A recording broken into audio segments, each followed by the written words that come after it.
అన్నిటికంటే ముఖ్యం సహనం. Faith without patience it is fake అంట. అంటే సహనం లేనటువంటి విశ్వాసం. విశ్వాసం ఉంటుంది. అమ్మ దేవుడు చేస్తాడు, విశ్వాసం విశ్వాసం ఎంతసేపు, ఒక గంట 2 గంటల. నాకు అదే చెప్తారు ఫోన్ చేసి అందరం, బ్రదర్ మేము వింటున్నాము మెసేజ్లు, మీ మెసేజ్ విన్నాను సేపు చాలా ఆదరణ అనిపిస్తుంది, మరలా పక్కకి వెళ్ళేసరికి ఏమవుతుందంటే గందరగోళం. అదే అంటే సహనం లేదు.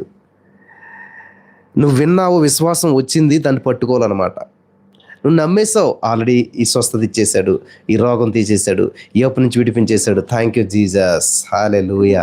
అప్పుడు నీ భారం అంతా ఆయన మీద మోపేసి, దేవా ఇది నా వల్ల ఇది కాదు, ఇది నేను చేయగలిగింది కాదు, నువ్వు కలుగ చేసుకున్నావు, థ్యాంక్ యూ జీసస్ చేసేసావు అని చెప్పి ఎప్పుడైతే ఆయన మీద భారం వేసామో అది అద్భుతంగా ఉంటుంది. హల్లెలూయా. దేవుని మీద నువ్వు భారం వేసిన రోజున నీ జీవిత విధానం